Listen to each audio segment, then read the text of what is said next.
आंसू बहाते हुए देखा है।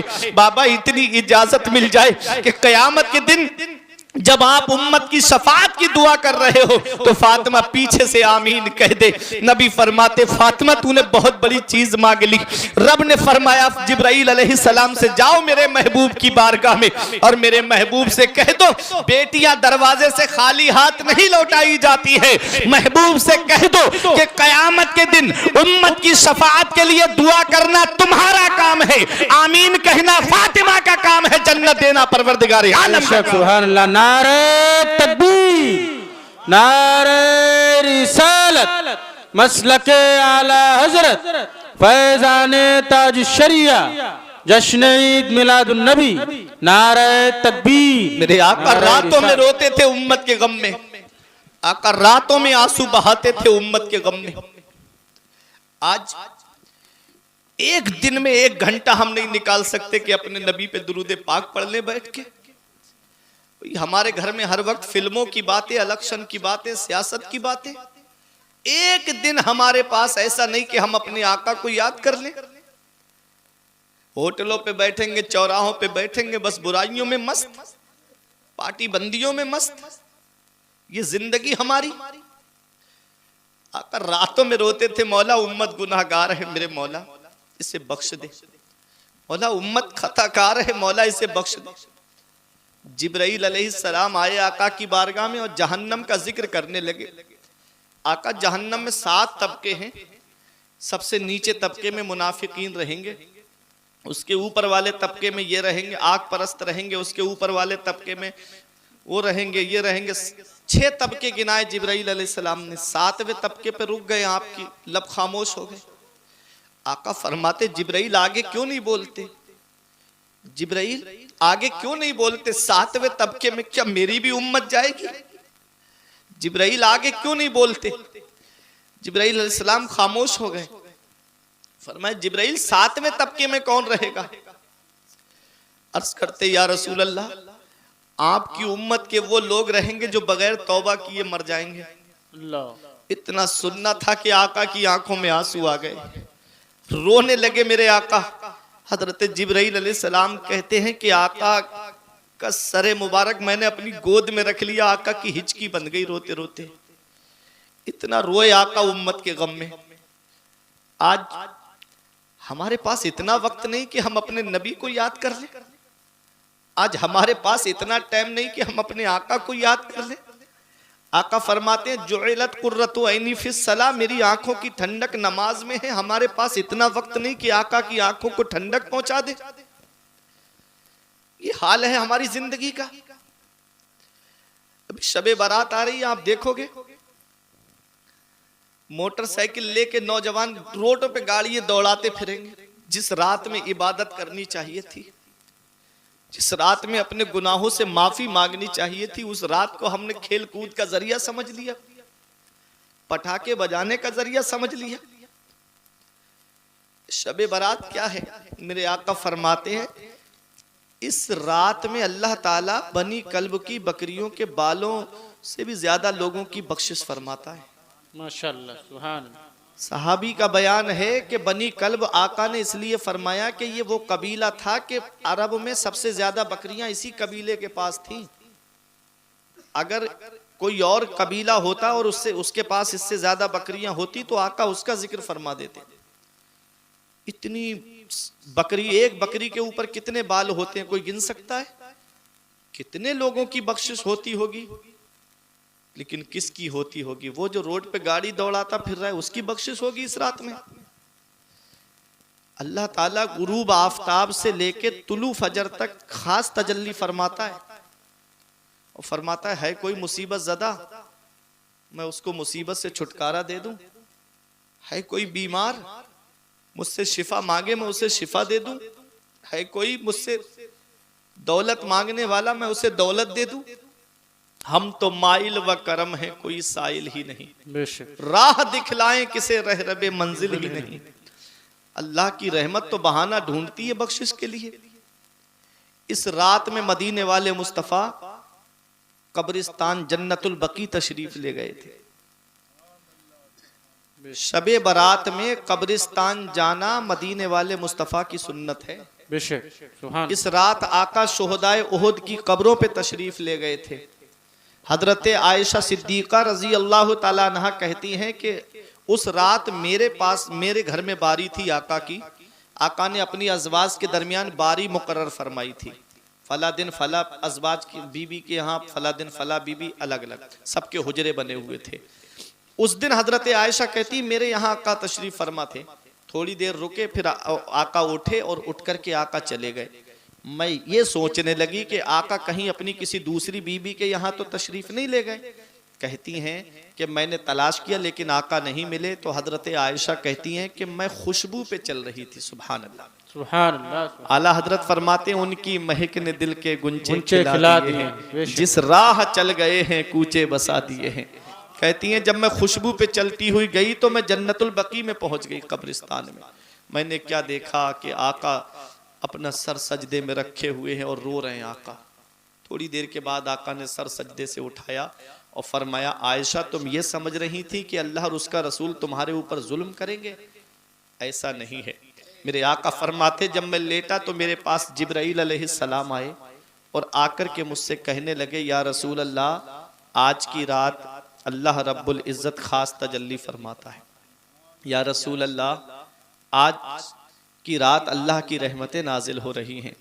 मेरे आका फरमाते हैं कि मैं उठा और आया। मेरे आका पूरी रात इबादत फरमाते थे। उस रात में हम जब छोटे छोटे थे ना, जब ये मोबाइल का इतना दौर नहीं था, तब हम देखते थे कि मस्जिद में आदमी आता था और नमाज पढ़ता था। कोई सलात व तस्बीह पढ़ता था, कोई 100 रकत नवाफिल पढ़ता था। अलग अलग मस्जिदों के कोने में लोग नमाज पढ़ते थे, कोई कुरान शरीफ की तिलावत करता था।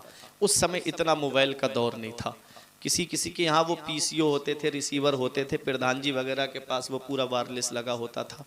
तो वो दौर था। हम बचपन में इतने शौक से जाते थे कि आज शबे बारात है, आज पूरी रात जागना, आज पूरी रात अल्लाह की इबादत करना है। आज वो जगह मोबाइल ने ले ली, पूरी रात मोबाइल चलाएगा।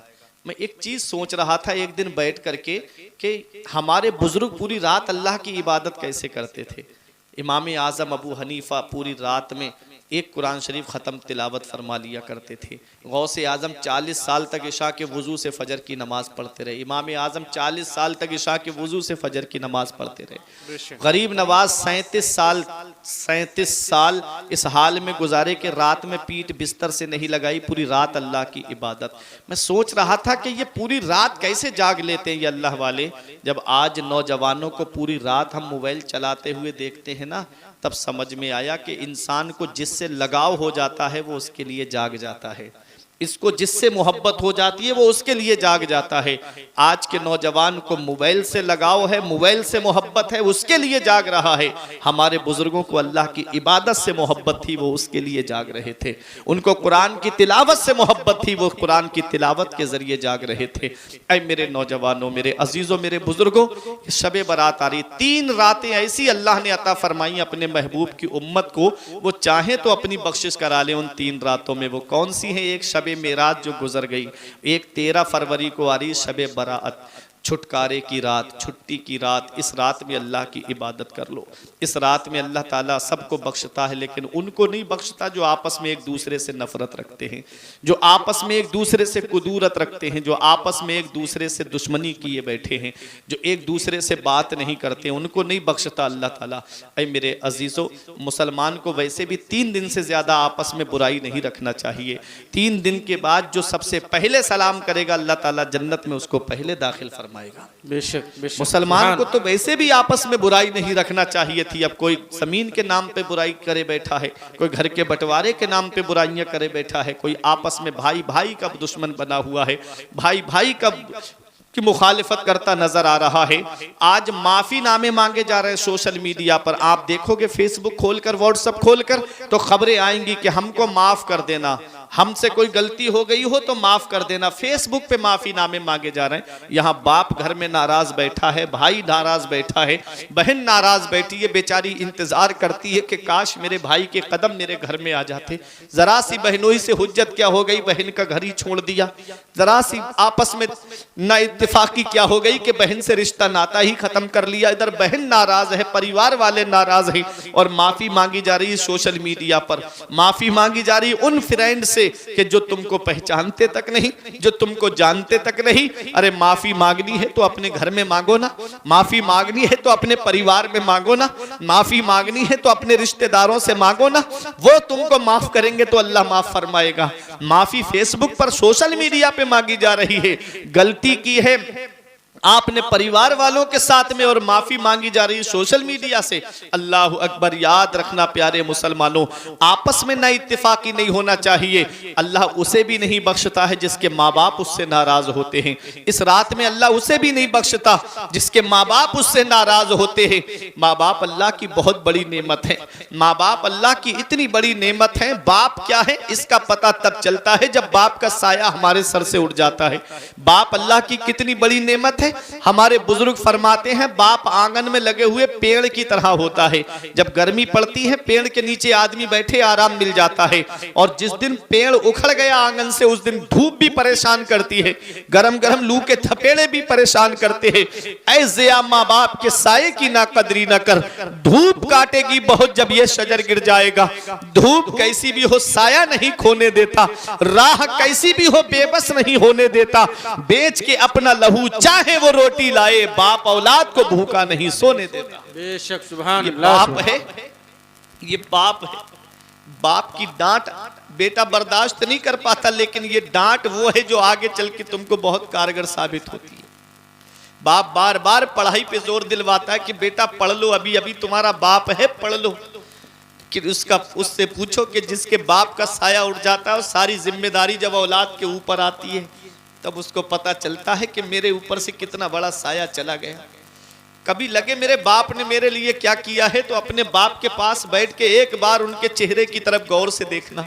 उनकी सफेद दाढ़ी तुम्हें कुछ पैगाम देगी, उनके माथे की सिलवटें कुछ पैगाम देंगी, उनके हाथ की लकीरें तुम्हें कुछ पैगाम देंगी। एक दिन मैंने पूछा था अब्बा से, अब्बा मेरे हाथ की लकीरें नजर आ रही, आपके हाथ की लकीरें कहां चली गई? तो एक जवाब दिया था, बेटा तुम्हारी तकदीर बनाते बनाते हमारे हाथ की लकीरें मिट गई। बाप क्या नहीं करता अपनी औलाद के लिए। बेटा तो गांव में गाड़ी दौड़ा रहा है, मुर्गा कट बाल कटवाए, गलियों में घूमता फिर रहा है, मोबाइल चला रहा है। और बाप से पूछो कि कोई मुंबई में काम कर रहा है, कोई सूरत में काम कर रहा है, कोई दुबई काम करने के लिए गया है। रातों दिन एक कर दिए उसने औलाद की खातिर कि मेरी औलाद के लिए पैसे जमा हो जाए, मेरी औलाद के खर्चे में काम आएंगे। आज वही बेटा 4 पैसे कमाने लगे तो बाप का बिस्तर घर से बाहर कर देता है। खुद के कमरे में आप देखो उसके तो एयर कंडीशन रूम बना हुआ है, और बाप है कि झोपड़ियों में टीनों में रह के अपनी जिंदगी गुजारता है। क्या इस दिन के लिए बाप औलाद के लिए दुआ करता है? क्या इस दिन के लिए आलिमों के घरों के चक्कर लगाए थे बाप ने? क्या इस दिन के लिए औलाद मांगी थी बाप ने? अल्लाह अकबर। वही औलाद जवान हुई, माँ बाप का बिस्तर घर से बाहर कर दिया। आका के वसीले से कभी तो नमाज से औलाद माँ ने मांगी थी बंदा नवाज से। अब्बा की आंख का जो चश्मा न ला सके मैयत पे आ रहे हैं हवाई जहाज से। और दिया था अब्बा ने जो एक झूमर बेच डाला था, खुशी से अपने अरमानों का दफ्तर बेच डाला था। बुलंदी मिल गई तो भूल बैठे हैं वही बेटे, कभी जिनके लिए अम्मी ने जेवर बेच डाला था। बुलंदी मिल गई तो भूल बैठे हैं वही बेटे, कभी जिनके लिए अम्मी ने जेवर बेच डाला था। ऐ मेरे नौजवानों, शबे बारात आ रही है, अगर माँ बाप नाराज है तो राजी कर लो। माँ बाप की दुआएं अल्लाह रद्द नहीं फरमाता है, अल्लाह माँ बाप की दुआएं कबूल फरमाता है। अगर घर में परेशानी है तो माँ बाप से दुआएं कराओ। अगर कारोबार में बरकत नहीं है तो माँ बाप से दुआएं कराओ। अगर कोई परेशानी घर में आ गई है तो माँ बाप से दुआएं कराओ। क्योंकि मैंने पढ़ा है कि माँ बाप की दुआ औलाद के हक में ऐसे कबूल होती है जैसे नबियों की दुआ उम्मत के हक में कबूल होती है। बेशक सुभान अल्लाह। नबियों की दुआएं रद्द नहीं होती हैं, ऐसे ही माँ बाप की दुआएं भी रद्द नहीं होती हैं। तो अपने माँ बाप की दुआएं लिया करो। अपने माँ बाप की दुआएं लेने का सबब बनो, उनकी बद्दुआएं लेने का सबब न बनो। जिससे उसके माँ बाप नाराज़ होते हैं उससे ना अल्लाह राज़ी है ना उसका रसूल राज़ी है। अल्लाह अकबर। मेरे प्यारे अजीज़ों, ये शब बारात आ रही है, अल्लाह उसको नहीं बख्शता है जो माँ बाप का नाफरमान है। अल्लाह उन दो मुसलमानों को नहीं बख्शता है जो आपस में ना इत्तेफाकी रखे हुए हैं, जो आपस में बोल चाल बंद किए हुए हैं। अल्लाह उसे भी नहीं बख्शता है जो शराब का आदी है। जो शराब का आदी है अल्लाह इस रात में उसे भी नहीं बख्शता है। शराबी के लिए नबी ने फरमाया, कसम है उस ज़ात की जिसके कब्ज़े में मोहम्मद की जान है, तुम शराबी को कब्र में दफन करके आते हो, उसका चेहरा काबे की तरफ करके आते हो। तुम शराबी की कब्र खोल के देख लेना, अल्लाह उसका चेहरा काबे से फेर देता है। हजरते बायजीद बुस्तामी ने एक कफन चोर से पूछा था कि तूने कितने मुर्दों का कफन चुराए? बोला 1000 मुर्दों के कफन चुराए। 1000। तो आपने उससे पूछा तूने 1000 मुर्दों में काबे की तरफ कितने मुर्दों का चेहरा देखा? तो उसने कहा सिर्फ 2 मुर्दों का चेहरा मैंने काबे की तरफ देखा, बाकी चेहरे काबे से फेर दिए गए। कभी कब्र को याद कर लिया करो, कभी कब्रिस्तान जाके एक चक्कर लगा के देखा करो, वहाँ तुमसे ज़्यादा दौलत वाले लेटे, वहाँ तुमसे ज़्यादा पैसे वाले लेटे, जिनकी नाक पे कभी मक्खी नहीं बैठती थी, आज उनके जिस्म को मिट्टी ने गला सड़ा करके एक तरफ कर दिया। घमंड किस बात पे, तकब्बुर किस बात पे? बड़े बड़े दौलत वाले पैसे वाले आए और आज मिट्टी में मिल गए, उनके वजूद तक नहीं बचा, कोई उनका नाम लेने वाला तक नहीं है। ये कब्रिस्तान, शबे बारात में कब्रिस्तान जाना मदीने वाले मुस्तफ़ा की सुन्नत है। चले जाया करो, अपने अजीज़ों की कब्र पे चले जाया करो। नबी फरमाते हैं जुमे के दिन जो माँ बाप की कब्र की जियारत कर ले, ऐसा बेटा माँ बाप के साथ हुस्न सुलूक करने वालों में लिखा जाता है। बेशक बेशक। माँ बाप की फरमा बरदारी करने वालों में लिखा जाता है। नबी फरमाते हैं फल मय्यतो फिल कब्र इल्ला कल गरीक़िल मुतगव्विस यंतज़िरु दावतन तलहक़ुहु मिन अबिन व उम्मिन व अख़िन व सदीक़िन। नबी फरमाते हैं जो कब्रिस्तान में लेटे हैं वो दरिया में डूबने वाले की तरह हैं। जैसे कोई दरिया में डूब रहा हो तो देखता है कि मेरा बाप सहारा दे के निकाल लेता, मेरा भाई सहारा दे के मुझे निकाल लेता, मेरा रिश्तेदार आके मुझे सहारा दे के निकाल लेता, मेरा पड़ोसी आकर के मुझे सहारा दे के निकाल लेता, लेकिन वो इंतज़ार करता है। नबी फरमाते हैं जो कब्रिस्तान में लेटे हैं वो दरिया में डूबने वाले की तरह हैं, इंतज़ार कर रहे हैं। बाप बेटे की दुआ का इंतज़ार कर रहा है, बेटा बाप की दुआ का इंतज़ार कर रहा है, माँ बेटे की दुआ का इंतज़ार कर रही है, बेटा माँ की दुआ का इंतज़ार कर रहा है, भाई भाई की दुआ का इंतज़ार कर रहा है, रिश्तेदार रिश्तेदार की दुआ का इंतज़ार कर रहे हैं। नबी फरमाते हैं जब उनको ईसाले सवाब किया जाता है तो दुनिया वमा फीहा से बेहतर उनके लिए वो होता है जो उनके लिए ईसाले सवाब किया गया है। बेशक सुभान अल्लाह। आज हर इंसान को सूरह फातिहा याद होगी, अलहम्दो शरीफ, वही पढ़ के अपने अजीज के लिए ईसाले सवाब कर दिया करो। आज फातिहा है क्या? फातिहा मतलब जो कुरान आपको याद है वो अपने अजीज के लिए ईसाले सवाब कर दो, ये फातिहा है। इसके लिए मस्जिद से इमाम साहब को बुला के लाओ या हाफिज साहब को बुला के लाओ, ये जरूरी नहीं है। अरे कुल हर मुसलमान को याद होगा, सूरह फातिहा हर मुसलमान को याद होगी और दुरूद शरीफ हर मुसलमान को याद होगी। अव्वल आखिर 3-3 मरतबा दुरूद शरीफ पढ़ दे, बीच में अलहम्दो शरीफ पढ़ दे, एक मरतबा 3 मरतबा कुल वल्ला शरीफ पढ़ दे और हाथ उठा के बस इतना कह दे, अल्लाह जो मैंने पढ़ा इसमें गलती हो गई तो माफ़ कर दे, इसे अपनी बारगाह में कबूल फरमा और इसको तेरे प्यारे महबूब की बारगाह में पेश कर रहे हैं, मौला उसे कबूल फरमा और तेरे महबूब के सदके वसीले से मौला हमारा फला अजीज़ जो दुनिया से चला गया है इसकी रूह को पेश कर रहे हैं, मौला इसको बख्श दे, इसकी कब्र में रहमत की बारिश फरमा। यही तो फातिहा है, कोई ऊपर से कोई अलग से कोई बात थोड़ी है, यही फातिहा है। इतना हर मुसलमान को याद नहीं होगा क्या? पूरे दिन का हिसाब याद कर लेते हैं दुकान पे बैठ के, कौन उधार लेके गया, कौन नकद लेके गया, किसने कितनी सौदा खरीदी, किसने कितनी नहीं खरीदी, ये याद नहीं हो सकती उसको फातिहा। चले जाया करो कब्रिस्तान, अपने अजीज़ों की कब्र पे चले जाया करो। मुर्दा पहचानता है अपने अजीज़ को, नबी फरमाते हैं कि जब कोई मोमिन किसी मोमिन की कब्र पे जाता है तो वो कब्र के अंदर लेटा हुआ मुर्दा मोमिन अपने आने वाले भाई को, अपने अजीज को पहचानता है। बेशक। तो चले जाया करो जुमे के दिन जो माँ बाप की कब्र की जियारत कर ले, ऐसा बेटा माँ बाप के साथ हुस्न सलूक करने वालों में लिखा जाता है। माशाअल्लाह। हम सिर्फ जुबानी दावा करते हैं मोहब्बत का, लेकिन अगर सही माना में देखा जाए तो हम हकीकी सच्ची मोहब्बत नहीं करते। आज हम किसी की ठाट बाट को देखते हैं तो हम ललचाते हैं कि यार उसके तो मज़े हैं, उसके पास बहुत दौलत है, उसके पास बहुत पैसा है। शब बारात में जिस शख्सियत के नाम की आप फातिहा कराते हो, आप जानते हो उनका नाम हजरत उवैस करनी। हजरत उवैस करनी कौन है नबी के दौर में, लेकिन सहाबियत के दर्जे से महरूम रहे। नबी करीम सल्लल्लाहु अलैहि वसल्लम का बज़ाहिर दीदार न कर सके, ख्वाब में कई मर्तबा दीदार कराया मेरे नबी ने अपने आशिक को। ख्वाब में कई मर्तबा दीदार कराया नबी ने अपने आशिक को, अपने दीवाने को। रहते हैं कर्न में और जिक्र नबी की बारगाह में हो रहा है, चर्चा नबी की बारगाह में हो रहा है, नाम नबी की बारगाह में लिया जा रहा है। नबी फरमाते हैं सहाबाए किराम का मजमा है कि कर्न में मेरा एक आशिक रहता है, कर्न में मेरा एक दीवाना रहता है। मेरे आका फरमाते हैं उमर ए अली, जब तुम्हारी मुलाकात उससे हो तो उससे मेरा सलाम कहना और मेरा पैरहन शरीफ उसको देना, और कहना कि मेरी गुनाहगार उम्मत के लिए बख्शिश की दुआ करे, उससे कहना कि मेरी गुनाहगार उम्मत के लिए मगफिरत की दुआ करे। अल्लाह अकबर। वो हजरत वैसे करनी है। अल्लाह अकबर। मेरे आका फरमा रहे हैं उसकी पहचान ये है कि उसको सफेद दाग की बीमारी हो गई थी, उन्होंने दुआ की, अल्लाह ने उस बीमारी को दूर कर दिया। एक दिरहम के बराबर उनके जिस्म पर बीमारी का निशान रह गया है। वो पहचान है मेरे उवैस की। हजरत उमर फारूक आजम का दौर आता है, दौरे खिलाफत। तमाम हाजी मक्के में जमा है। आपने ऐलान करा दिया कि कोई हाजी हज के अरकान अदा करने के बाद जाए नहीं, तमाम हाजी बू कुबैस पहाड़ी के नीचे जमा हो जाएं। हाजी हैरत में पड़ गए, हमें क्यों जमा किया जा रहा है?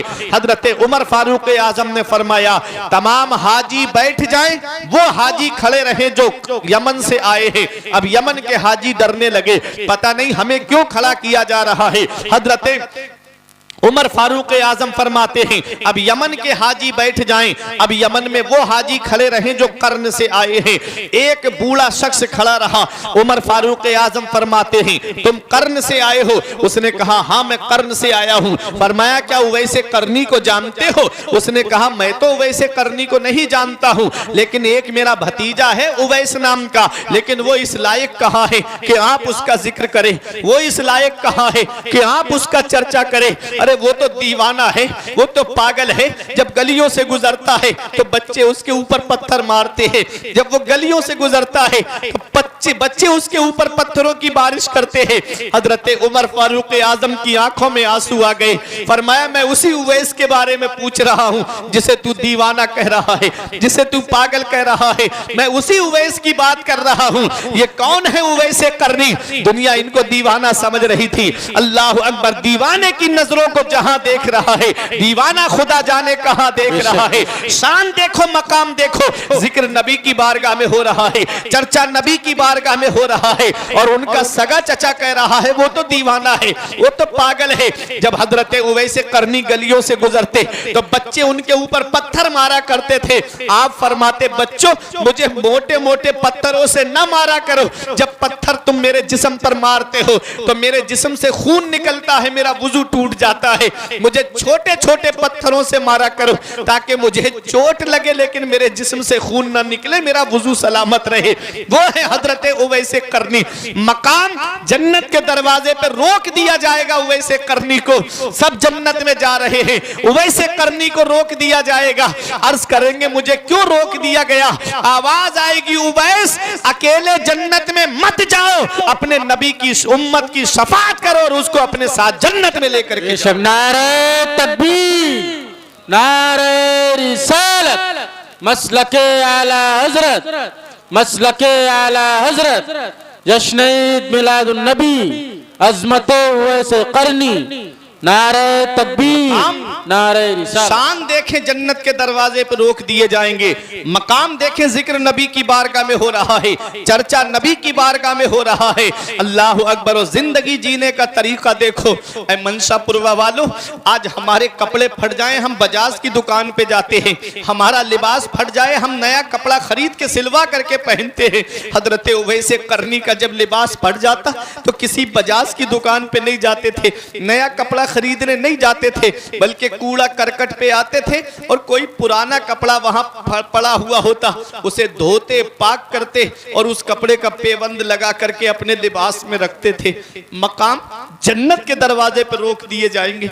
शान देखो जिक्र नबी की बारगाह में हो रहा है। और जिंदगी जीने का तरीका आप देखो।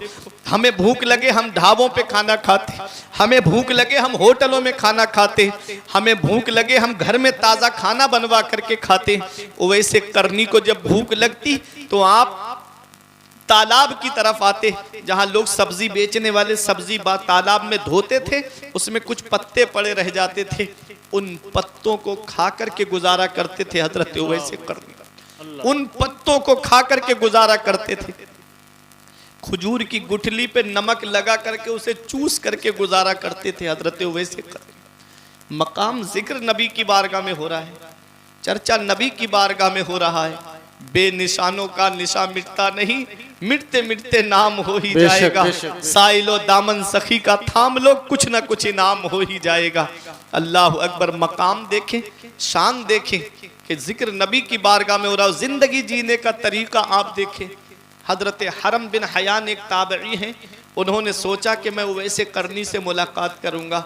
उनको तलाश करते हुए कर्न आए तो किसी ने बताया जब उनकी माँ जिंदा थी तो अपनी माँ की खिदमत के लिए कर्न में रहते थे, और जब से माँ का इंतकाल हुआ कर्न छोड़ दिया उन्होंने, अब यहाँ नहीं रहते। उवैस करनी को बड़ी मोहब्बत थी आका से, उवैस करनी को बड़ा प्यार था आका से, इश्क में तड़पते थे, आका की मोहब्बत में तड़पते थे, रोते थे, लेकिन माँ की खिदमत की वजह से न जा सके आका का दीदार करने। माँ की खिदमत में लगे रहते थे, माँ की खिदमत की वजह से सहाबियत के दर्जे से महरूम रहे उवैस करनी। मेरे आका फरमाते उनकी बूढ़ी माँ है, वो अपनी माँ की खिदमत में लगे रहते हैं। अल्लाह अकबर। एक दिन माँ ने माँ के पैर दबा रहे थे, मोहब्बत से आंखों से आंसू टपक पड़े तो माँ के पैरों पर आंसू गिरे तो माँ समझ गई कि इसको आका की याद आ रही है, इसको अपने महबूब की याद आ रही है। तब माँ ने कहा बेटा ज्यादा याद आ रही है आका की? कहा हाँ अम्मी, माँ की बहुत याद आ रही, अम्मी मुझे आका की बड़ी याद आ रही है। तो माँ ने कहा बेटा ऐसा कर, कल तू अपने ज़रूरत का मेरा जितना सामान है वो मुझे रख देना और मैं तुझे इतने पहर की इजाज़त देती हूँ, तू अपने आका का दीदार करके वापस आ जाना, रुकना नहीं मेरे बेटे। अब बेटा तो बेटा था, जब इजाज़त मिल गई आका के दीदार की तो तड़प गए वैसे करनी, सारा सामान रख दिया माँ की ज़रूरत का सब माँ के पास में। वहाँ से चले तो तेज़ तेज़ चलने लगे। माँ ने जितने पहर की 8 पहर की शायद इजाज़त दी थी माँ ने, लेकिन वो पहर 8 पहर कितने होते हैं। तो माँ ने जब कहा कि बेटा वापस आ जाना है, इतने वक्त में तुझको वापस आना है, तो उवैस करनी तेज़ तेज़ चलने लगे। तो इश्क ने पुकार के कहा उवैस ऐसे तेज़ तेज़ दौड़ते हुए आका की बारगाह में जाओगे?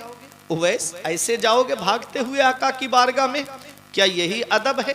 तो इश्क ने जब झंझोड़ करके जब कहा कि उवैस इस तरह से आका की बारगाह में जाओगे, तब उवैस करनी हल्के कदमों से चलने लगे।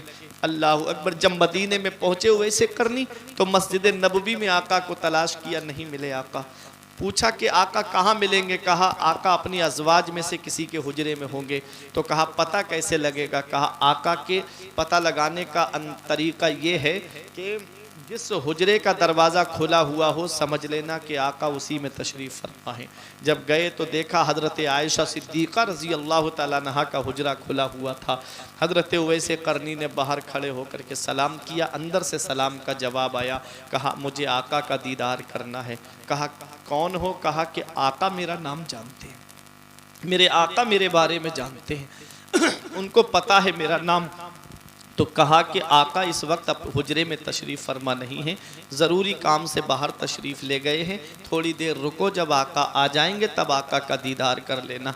कहते मेरे पास इतना वक्त नहीं है, मेरे पास इतना टाइम नहीं है कि मैं रुकूं, मुझे आका का दीदार करना था, आका का दीदार न हो सका। वापस आ गए वैसे करनी रोते हुए, आंखों में आंसू थे।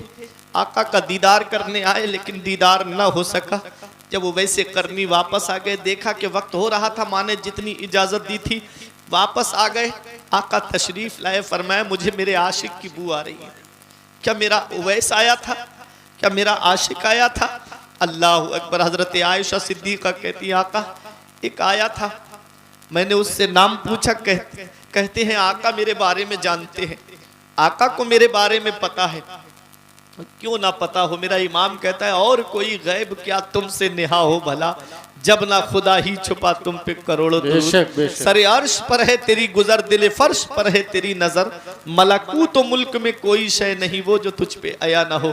हजरत उवैस करनी वापस आ गए, आका का बज़ाहिर दीदार ना कर सके। हजरत उमर और हजरत अली शेर खुदा तलाश करते हुए उनको जब कर्न में पहुंचे थे, तब हजरत उवैस करनी से उनकी मुलाकात हुई। हजरत उवैस करनी को सलाम किया आपने, हजरत उवैस करनी ने उनको सलाम किया, दोनों में दुआ सलाम हुआ। फिर उसके बाद में हजरत उमर फारूक आज़म या हजरत मौला अली शेर खुदा ने कहा कि आका ने तुमको सलाम कहा है। इतना सुनना था कि उवैस करनी फरते मोहब्बत से झूम उठे, आंखों में आंसू आ गए। सारी खुदाई जिसे सलाम करे वो पैगंबर उवैस करनी को सलाम कहे। अल्लाह अकबर। सोचो कितना बड़ा मकाम होगा, सोचो कितनी बड़ी शान होगी उवैस करनी की। बू जहल बड़ा बदकिस्मत था, मैं खाने में रहा महरूम रहा, बिन देखे उवैस करनी ने पी इश्क नबी का जाम लिया। जो हजरत उवैस करनी है, हजरत उवैस करनी कहते हैं एक बार फिर से कहो, कहा आका ने तुमको सलाम कहा है। कहा एक बार और कहो, कहा आका ने तुमको सलाम कहा है। अल्लाह अकबर। फिर हजरत उमर फारूक आज़म ने कहा उवैस, बिलाल हबशा से आ गए, सुहैब रूम से आ गए, सलमान फारस से आ गए, तुम तो यमन में हो, करीब में हो, तुम आका का दीदार करने के लिए क्यों नहीं पहुंच पाए? अल्लाह अकबर। फिर हजरत उवैस करनी ने उनसे कहा कि अच्छा आपने मेरे आका का दीदार किया है, आपने मेरे महबूब का दीदार किया है, ज़रा ये बताओ हमारे आका की दाढ़ी शरीफ में कितने बाल सफ़ेद थे? कितने बाल सफ़ेद थे आका की दाढ़ी में? आपने तो देखा है, आपने तो दीदार किया है, बताओ। हजरत उमर फारूक आज़म मौला अली शेर खुदा ने कहा कि आप ही बता दीजिए। तो हजरत उवैस करनी कहते हैं कि 17 बाल नबी की दाढ़ी शरीफ में सफ़ेद थे। माशाअल्लाह, सुभान। ये है मोहब्बत, ये है इश्क, ये है प्यार। कहा 17 बाल नबी की दाढ़ी शरीफ में सफ़ेद थे। अल्लाह अकबर। ये हजरत उवैस करनी है। कहा कि आका ने तुमको अपना पैरहन शरीफ दिया है, जुब्बा दिया है। आका ने फरमाया है कि मेरे उवैस से कहना कि वो मेरी गुनाहगार उम्मत के लिए बख्शिश की दुआ करे, मेरी गुनाहगार उम्मत के लिए मग़फ़िरत की दुआ करे। आका फरमाते कुछ अल्लाह के बंदे ऐसे हैं जिनके बाल बिखरे होते हैं, लिबास फटा हुआ होता है, परागंदा हाल होते हैं। लो अक़समा अलल्लाहि ला अबर्राहु, नबी फरमाते अगर वो अल्लाह की कसम खा लें तो अल्लाह उनकी कसम को ज़रूर पूरा फरमाता है। बेशक। वो अल्लाह के बंदे कौन हैं? उन्हीं में से एक हज़रत उवैस करनी है, जो अल्लाह की कसम खा लें तो अल्लाह उनकी कसम को ज़रूर पूरा फरमाता है। वो हज़रत उवैस करनी नबी का पैरहन शरीफ सामने रख के